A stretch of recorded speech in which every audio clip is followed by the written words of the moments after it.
What is up, guys? My name is Sean, and yes, I've been gone for far too long from this channel. This is because I was away, but do not worry, do not fear, I have stories to tell, and some of these stories are as good as gold. And some of those as good as gold stories are actually quite noble stories. And some of those quite noble stories that are as good as gold lead in organically to today's sponsor, Noble Gold. Inflation isn't something that we've heard about for a long time in this country. Yet last month, the inflation rate in the United States of America reached its highest point in 29 years. That's a huge problem for us in terms of buying food or gasoline. However, it's an even bigger problem if you're planning on retiring anytime soon. Right now, you need to put up an inflation dam in order to preserve the value of your savings and your investments.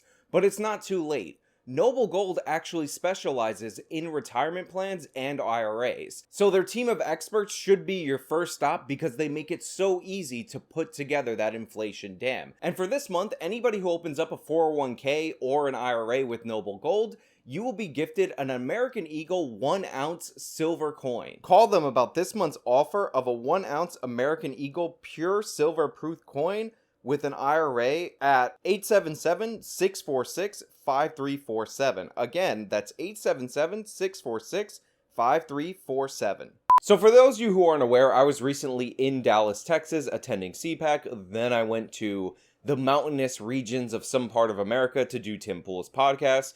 We'll talk about that another time, the podcast part. But first, we got to talk about Dallas CPAC, because I have never been to a CPAC before, and this one was incredibly boring. Now, I did have fun in various moments across this event, mostly because I went out there with Nuance Bro, and we were shooting a video for his channel. You know Nuance Bro, go subscribe to his channel. He likes to do interviews of people. We got a few interesting ones, and we got dodged multiple different times by Caitlyn Jenner. But overall, this event was severely lacking in energy, and part of that is due to the theme, which was America Uncancelled, and another part of that was due to the host of CPAC, Matt Schlapp, and his constant propaganda videos about how awesome Matt Schlapp was. The movement is now receiving support from members of the Conservative Political Action Conference. The group joined student protesters, some as young as 12. Sending us a very clear message that it was time for us to leave. Did you know that Matt Schlapp brought CPAC to Hong Kong? And did you know when he did bring CPAC to Hong Kong, he actually stopped the Chinese Communist Party from taking over Hong Kong? That totally happened. That Conservative Political Action Committee totally nailed it in that scenario. Now, there were other great moments. I saw President Trump speak, which was not great in and of itself. But when he started talking about steam power... We built an aircraft carrier, and the aircraft carrier has all sorts of problems. It's the Gerald Ford. They decided to use magnets for the elevators that bring magnets. You're in the middle of the ocean, big waves, bullets being shot at your ship, you got magnets. I could take this little glass of water, drop it in the magnets, that's the end of the elevator. And then they throw the plane off, and they decide to do it through electric instead of steam, right? Catapult, it's called. So they have a catapult, and for 60 years, it's been steam operated. They decide to do it, let's make it out of electric, because it takes us 1 minute and 59 seconds to put the plane on and hook it up. And by the time we do that, sir, we're all set. We have so much steam, we don't know what to do with it. This was by far the funniest part of his speech, and I just remember being in the press box with a couple of other YouTubers and us cracking up about this, and then all the serious journalists from the mainstream media outlets were staring at us like, what are you guys laughing at? We're trying to do real journalism here. But the biggest problem with Dallas CPAC and the theme America Uncancelled was the fact that nobody attending the event aside from President Trump had even been banned from a social media site, much less canceled in any significant way. This was a big rallying cry for people to go vote in the midterms. And considering YouTube issued a copyright strike the day before against CPAC, and they prevent you from uploading clips from the final day, a lot of that message didn't get broad appeal. Again, this was one of the flaws of the event. You have nobody virtually that was canceled, and then when somebody said something remotely controversial, all of a sudden YouTube cracked down, and your distribution of this event was severely limited. Now, I talked about this a little bit in my appearance on Slightly Offensive, which is Elijah Schaefer's show. I will link that in the description because you guys should definitely check it out. I had a great time doing it. Elijah and Savannah are amazing. And yeah, just watch that episode and you can hear some more of my thoughts about CPAC. However, there is a big elephant in the room that we do need to talk about. And a lot of people might think I may be avoiding it, but we're definitely going to discuss it. And that is the invasion of the group that is called the Groypers. Groyper! Groyper! Groyper! Groyper! Groyper! Groyper! Groyper! Groyper! Groyper! Groyper! Groyper! Now let's give you guys a little bit of the background because we were following this in real time while we were there at CPAC, so you can understand what was happening. Fuentes, who was the leader or is the leader of the Groypers, was banned off of Twitter, which is weird because he's been banned off of virtually everything, and Twitter was one of the last holdouts, either the day before or 2 days before this moment happened where he decided to come in with his supporters to CPAC. Now, after being banned, he decided that he was going to try to enter CPAC because banned and canceled are virtually the same thing, and if the event is called America Uncanceled, he wanted to show up in force to show that CPAC actually does support cancel culture when it comes to certain people. And by the way, a lot of people are going to get mad at me for this because I don't know why. Maybe you don't like actual information, but Fuentes is a white nationalist. I said it on Elijah Schaefer's show. It is obvious from his rhetoric. That does not make him a Klansman. First of all, he's Catholic. You people really need to zero in on what these terms actually are. And I'm also not going to delve into all the evil clips of like him and how I have to denounce him to seem virtuous, because that's not the basis of this story. And I would expect people in my audience to understand the differences in positions between the two of us because they're obvious. We're all mature, we're all adults. What we're discussing right now is what went down at CPAC, the theme of CPAC, and specifically whether or not he had a case to be made when it comes to this event. Hey, is that Zach Patricio?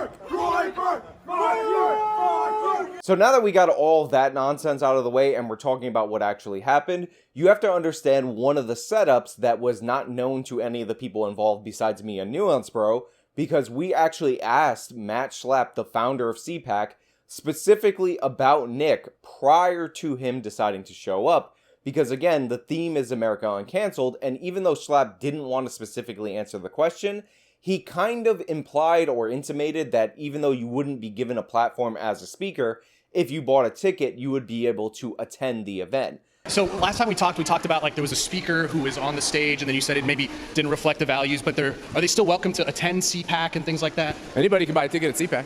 So if someone like Nick Fuentes wanted to attend, they just got banned on Twitter, for example, would they be allowed to attend the conference? No idea.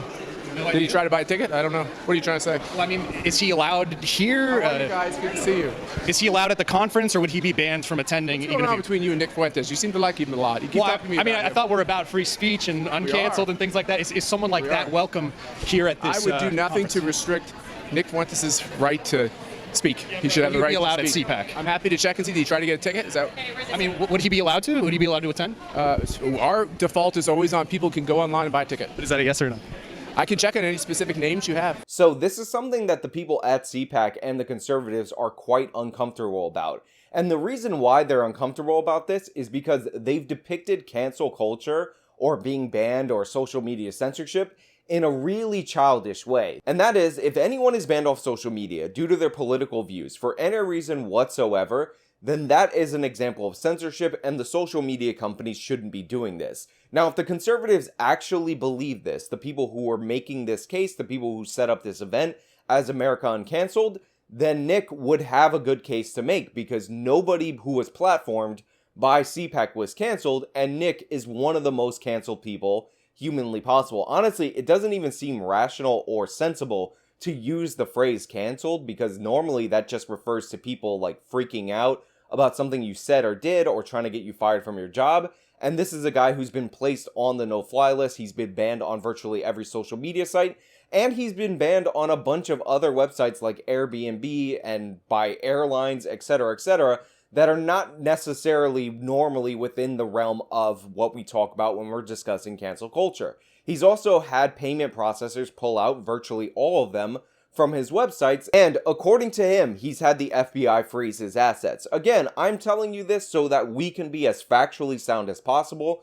You can disagree with somebody and think, well, maybe they shouldn't have their assets frozen because they were at the Capitol, but also didn't go inside the Capitol, because that would set a not good precedent. I'm all about legal theory and due process of law here, so I have to apply that to everybody, because if you don't have due process of law for everybody, then you don't have it for anybody. And this is the case that Nick made in his event, which I did attend, that he set up across the street. And I have to say, it is absolutely crazy to me, the youth of the crowd that follows this guy, and how quickly he was able to pack a conference room across the street on basically half a day's notice. And this is compounded by the fact that Dallas is incredibly hot and incredibly humid. We're talking 90+% humidity and 95+ degrees in terms of temperature.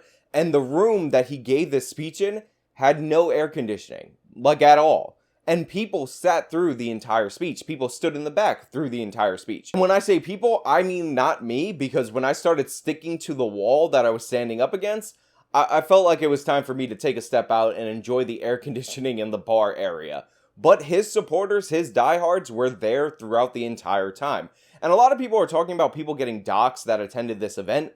I was there and nobody made note of it at all. Maybe because I was there in my capacity as a media person, I don't know, but I would think that the doxers don't make those distinctions. Like, they would say if you're covering something or there to listen to something, then you're complicit in that something. But again, it's not like you were paid or you had to pay to enter this event. It was free and open to the public, and it was still a packed house, and it was still on short notice, which is, again, unusual or not what I was expecting, having very little knowledge of this person before I went in. But after listening to some of what he said, because again, I did have to step out and I popped back in at another point, I do have to say, I think I understand the rhetorical advantage that Fuentes has against the mainline conservatives. And we saw this represented when they went after Turning Point USA on immigration, and they essentially got TPUSA to change their positions on immigration, which, by the way, led to one of the first major cancelings of these people, because the conservatives didn't like being challenged from the right, and they participated in cancel culture. Again, I've met Charlie Kirk. I think he's a fine person for the brief time that I got to talk to him, but his organization, without any shadow of a doubt, did go after the Groypers and did try to get them canceled. That's just a fact. But probably the thing that was most surprising to me, and if I'm being as objective as possible, the thing that gives Nick that rhetorical advantage and draws likely the most amount of people to him, has nothing to do with the race issues and the fact that he is in fact a white nationalist. Again, if you're angry at that, I don't know what to tell you. You gotta call him as you see him. The main thing that I think people are drawn to Fuentes for is the fact that he makes the case for social conservatism in a way that is charismatic and appealing, especially to the people who feel like the mainline Republican Party have abandoned them on those issues. I'm sure you guys have heard of the 3 pillars of the stool of conservatism. You have the neocons, you have the economic freedom types, I forgot what they're actually called, and you have the social conservatives. Few groups in this nation, and I'm saying this as somebody who is not a social conservative, have lost as much as the social conservatives have lost. And the fact that your mainline conservatives are going soft on these issues in a way to forward the things that they find more important, whether that be neoconservatism or economic liberty, has left this opening for Nick to take advantage of, and I really think he has seized the reins on social conservatism. Now, whether he's the most prominent voice in terms of social conservatism is neither here nor there, or as the professionals like to say, is neither nya nor nya, is completely irrelevant, because we're talking about the thing that gives him the rhetorical advantage over other conservatives. And I think in this arena, now that people in mainline conservatism have kind of moved further to the right on immigration, is the lane that he uses in order to gain more support. And just like when I was discussing the Jimmy Dore versus Cenk Uygur thing, it is hard to refute when you accept the same underlying premises and somebody is more pure in that regard with those underlying premises. So I think that this is a major issue for social conservatives to reconcile, because if they don't find a place back in the Republican Party, if they don't find advocates for them, for the positions that they want, they're going to seek alternatives, and we can't be surprised by that. I made the time to talk to quite a few people who are attending these events, and social conservative issues again and again were the thing that brought them out there. That was the thing that they found appealing in this person who is acting as a vessel for that. And if you have somebody who is quite charismatic, let's be honest, and he's talking about the issues that appeal to you, you're willing to overlook disagreements. Think about how many disagreements a lot of you have with somebody like me, but you accept my videos based on you hate the Young Turks, you like my breakdowns of criminal justice issues, or you enjoy my economic related content. But other things, or any of those other things that you're not really into, you can kind of leave or take depending on how you feel about that day.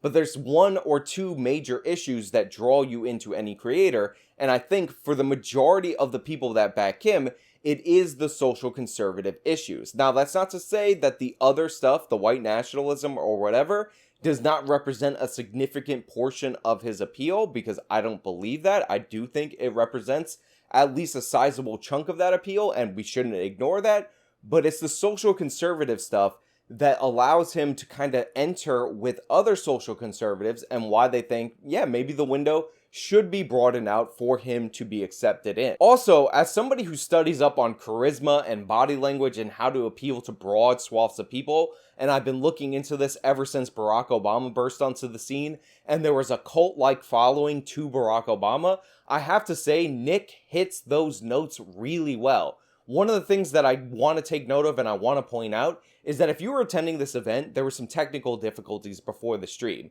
Rather than just hide in a corner or go off and sit in the air conditioner or whatever, Nick entertained the crowd, and he actually went out and met every single person individually, shook their hands, looked them directly in the eye, and asked them how they were doing. This creates a personal connection, and not a lot of YouTubers, and I know he's not a YouTuber because he's been banned off of YouTube, but not a lot of creators or commentators or whatever have this same appeal. They have this same sense of people. When you see somebody's negative highlight reel, all those clips stacked up against each other, and you think to yourself, how can people be attracted to this? How can somebody like this? How can somebody listen to this?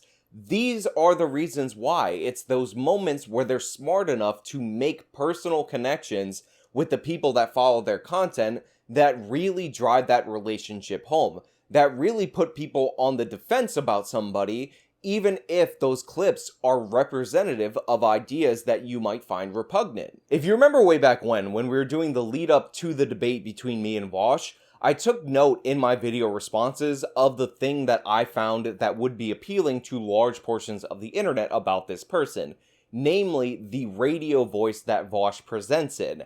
Presentation is 90% of success on social media. It's even more powerful than information. I know this because I can have accurate information, present it to you guys, and a portion of people in the comments will hear the alternative hypothesis that is not backed up by anywhere near the same amount of data or the same amount of information, but since that person would have presented it in a more charismatic way, in a more appealing way, people will side with them. This is one of the reasons why, despite almost every single Black Lives Matter case completely falling apart, people are still on the side of Black Lives Matter. People still repeat, hands up, don't shoot, in reference to Michael Brown. This is the power of presentation and charisma, and we have to be honest whether we agree or disagree with somebody when they have that ability. Now, overall, those are my thoughts about what happened at Dallas CPAC, and I'm really curious to hear what you guys think down in the comments below, since this is a controversial topic based on the fact that we're discussing a controversial person. So leave those comments down in the comments below. You know the drill. If you like the video, you show them by leaving a like, you subscribe, blah, blah, blah. Support me via the support link, support the sponsor. Till next time.